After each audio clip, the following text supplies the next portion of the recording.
करें और सीखें वर्कशीट क्रमांक 69। गतिविधि का नाम बताओ कितना भारी, उपअवधारणा भार वजन की समझ।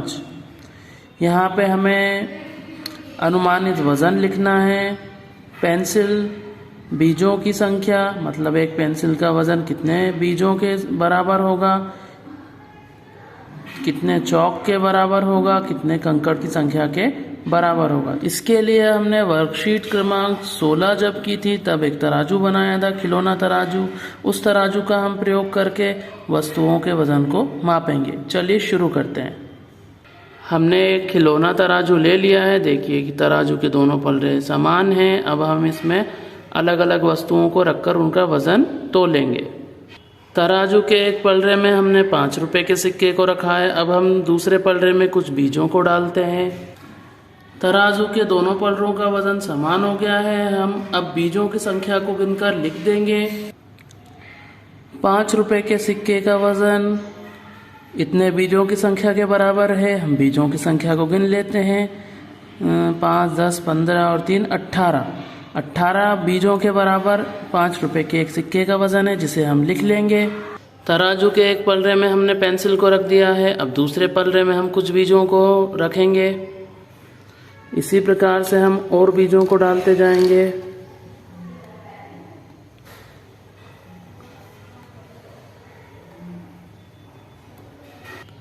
तराजू के दोनों पलड़े समान हो गए हैं। हम बीजों की संख्या को गिनकर लिख देंगे। तराजू के एक पलड़े में हमने रबड़ रख दिया है। अब दूसरे पलड़े हम बीज डालते जाएंगे। तराजू के दोनों पलड़े समान हो गए हैं। हम अब बीजों की संख्या को गिन के लिख लेंगे। एक रबर का वजन कितने बीजों के बराबर है, उनको हमने लिख लिया है, यहाँ रखे हुए हैं। अब हम इनको गिन लेंगे। तो 5, 10, 15, 20, 25, 30 और 1 31। 31 बीजों के बराबर एक रबर का वजन है। इस प्रकार से हमने सभी वस्तुओं को कितने बीजों के बराबर है और कितने कंचे के बराबर है तोलकर लिख लिया है। आप अपने तराजू से इन वस्तुओं को मापकर जरूर देखें, इससे आपकी समझ बेहतर होगी। करें और सीखें वर्कशीट क्रमांक 70। बताओ कितना भारी, भार वजन की समझ। यहाँ पे एक तालिका दी गई है जिसमें आपको अपने 5 दोस्तों के नाम लिखने हैं और उनका अनुमानित वजन लिखना है, और फिर वास्तविक वजन लिखना है और उन दोनों का अंतर भी लिखना है। तो चलिए हम लिख लेते हैं वजन।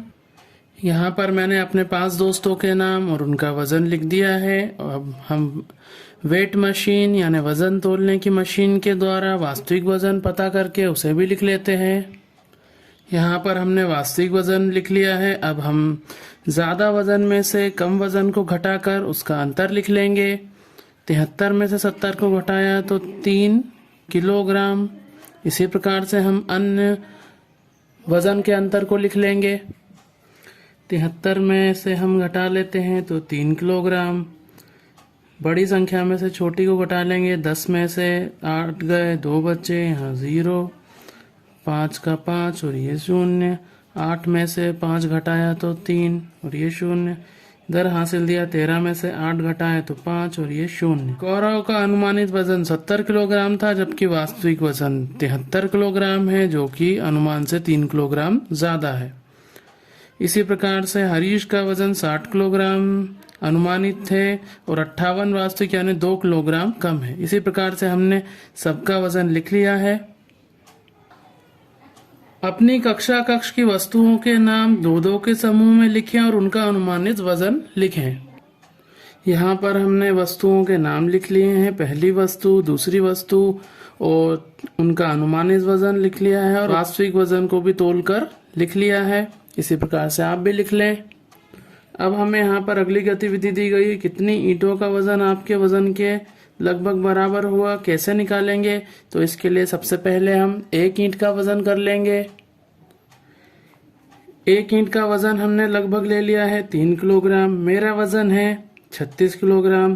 तो मेरे वजन के बराबर ईंटों की संख्या निकालने के लिए हम मेरा जो वजन है 36 किलोग्राम, उसमें एक ईंट के वजन से भाग दे देंगे। तो हमने यहाँ भाग दे दिया है, तो भागफल आया है 12, यानी मेरा वजन लगभग 12 ईंटों के वजन के बराबर है। आपका वजन कितने ईंटों के बराबर है उसे आसानी से निकाल सकते हैं।